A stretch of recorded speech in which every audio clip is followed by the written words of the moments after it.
చాలామంది ఏమనుకుంటారంటే పరీక్షల్లో మంచి మార్కులొస్తే చాలు వాళ్లే తెలివైన వాళ్లని. కాని నిజంగా అంతేనా? ఒక్కసారి ఆలోచించండి. ఒకరికి లెక్కలంటే నీళ్లలా వచ్చేస్తాయి, ఇంకొకరేమో మాటలతో మాయజేస్తారు. మరి మనలో దాగి ఉన్న అసలైన శక్తి, ఆ ప్రత్యేకమైన తెలివితేటలు ఏమిటో తెలుసుకోవాలనుందా? అయితే పదండి, ఈరోజు మనం దీని గురించే కూలంకషంగా మాట్లాడుకుందాం. అవును, ఇదే అసలైన ప్రశ్న. పరీక్షల్లో ఎక్కువ మార్కులొస్తేనే ఒకరు తెలివైనవారా? మన సమాజంలో చాలా కాలంగా ఇదే నమ్మకం పాతుకుపోయింది. తెలివితేటలకి గ్రేడ్లే కొలమానం అన్నట్టు చూస్తాం. కాని ఒక వ్యక్తి సామర్థ్యాన్ని కేవలం అకాడమిక్ మార్కులతోనే అంచనా వేయటం కరెక్టేనా? దీనికొక చాలా ఆసక్తికరమైన సమాధానముంది. ఆ సమాధానమే హార్వర్డ్ సైకాలజిస్ట్ అయిన హోవర్డ్ గార్డ్నర్ ప్రతిపాదించిన బహుళ మేధస్సుల సిద్ధాంతం. ఆయన ఏమన్నారంటే, తెలివి అనేది ఒకే రకంగా ఉండదు, అది ఏకంగా 8 విభిన్న రకాలుగా ఉంటుంది అని చెప్పారు. చాలా ఆసక్తికరంగా ఉంది కదూ? సరే, ఈరోజు మనం ఈ 8 రకాల ఇంటెలిజెన్స్ గురించి వివరంగా తెలుసుకుందాం. సరే, ముందుగా మనం అనలిటికల్ ఇంటెలిజెన్సెస్ గురించి మాట్లాడుకుందాం. ఇవి సాధారణంగా మనందరికీ తెలిసినవే, అంటే చదువు, లాజిక్తో ముడిపడి ఉండేవి అనమాట. మన మెదడు, మన తార్కిక ఆలోచనలకు సంబంధించినవి. ఈ లిస్ట్లో ఫస్ట్ది వర్బల్ లింగ్విస్టిక్ ఇంటెలిజెన్స్. అంటే ఏంటంటే, మాటలతో, అక్షరాలతో మన చుట్టూ ఉన్న ప్రపంచాన్ని ఎంతో అందంగా వర్ణించే సామర్థ్యం. ఇక్కడ చూడండి, ఈ వర్బల్ లింగ్విస్టిక్ ఇంటెలిజెన్స్ ఉన్నవాళ్లకు భాష మీద మామూలు పట్టుండదండి. అద్భుతంగా ఉంటుంది. వాళ్ళు పదాలతో ఆడుకోగలరు. అంటే రాయడంలో గాని, అనర్గళంగా మాట్లాడటంలో గాని, కథలు చెప్పడంలో గాని వీళ్లే కింగ్స్. అందుకే కవులు, రచయితలు, లాయర్లు, జర్నలిస్టులు ఇలాంటి ప్రొఫెషన్స్లో వీళ్ళు బాగా రాణిస్తారు. సింపుల్గా చెప్పాలంటే మాటల గారడి వీళ్ళ సొంతం.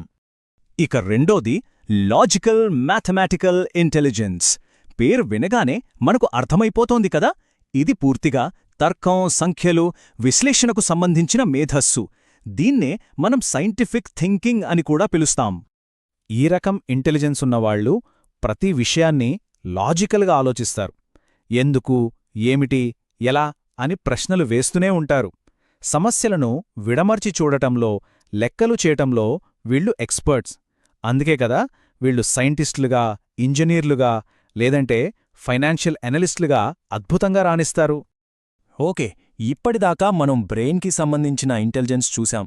ఇప్పుడు కాస్త భిన్నంగా వెళ్దాం. సృజనాత్మకత, శారీరక నైపుణ్యాలకు సంబంధించిన మేధస్సుల గురించి చూద్దాం. ఇవి పుస్తకాలకు మాత్రమే పరిమితం కానివి. మూడోది విజువల్ స్పేషియల్ ఇంటెలిజెన్స్. వినడానికి కొంచెం టెక్నికల్గా ఉన్నా ఇది చాలా సింపుల్. మన చుట్టూ ఉన్న ప్రదేశాలను, వస్తువులను 3 డైమెన్షనల్గా ఊహించుకుని అర్థం చేసుకునే సామర్థ్యం అన్నమాట. ఈ ఇంటెలిజెన్స్ ఉన్నవాళ్లు ఒక వస్తువుని లేదా ఒక ప్లేస్ని చూడగానే వెంటనే దాన్ని మైండ్లో మ్యాప్ చేసుకోగలగరు. వీళ్లకు మ్యాప్స్, చార్ట్స్, బొమ్మలు చాలా ఈజీగా గుర్తుంటాయి. ఊహాశక్తి, డిజైనింగ్, రంగుల వాడకం ఇవన్నీ వీళ్ల బలాలు. ఆర్కిటెక్ట్స్, చిత్రకారులు, శిల్పులు, వీళ్లలో ఈ మేధస్సును మనం స్పష్టంగా చూడొచ్చు.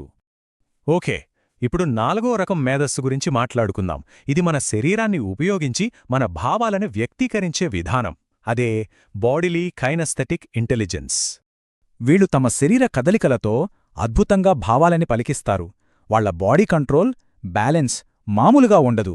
అందుకే కదా వీళ్ళు స్పోర్ట్స్లో, డాన్స్లో, చేతిపనుల్లో అదరగొడతారు. అథ్లెట్లు, డాన్సర్లు, నటులు, చివరకు సర్జన్లు కూడా ఈ కోవలోకే వస్తారు. ఎందుకంటే వాళ్ల చేతుల్లో ఎంత ఖచ్చితత్వముండాలో తెలుసుకదా. ఇక 5వది మ్యూజికల్ ఇంటెలిజెన్స్. పేరు వింటేనే మనసు తేలిక పడుతుంది గదా. ఇది సంగీతం, లయ, శబ్దాలకు సంబంధించినది. వీళ్లకి శృతి, లయ, స్వరం మీద అద్భుతమైన అవగాహన ఉంటుంది.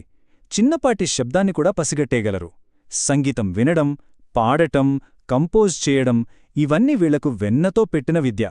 సహజంగానే మ్యూజిషియన్స్, సింగర్స్, సౌండ్ ఇంజనీర్స్ వీళ్లలో ఈ రకమైన మేధస్సును మనం గమనిస్తాం. సరే, ఇప్పుడు మనం చివరి గ్రూప్కు వచ్చేశాం. ఇవి మనల్ని మనం అర్థం చేసుకోవడానికి, అలాగే ఇతరులను, మన చుట్టూ ఉన్న ప్రపంచాన్ని అర్థం చేసుకోవడానికి సంబంధించినవి. చాలా ఇంట్రెస్టింగ్గా ఉంటాయి. 6వది ఇంటర్పర్సనల్ ఇంటెలిజెన్స్.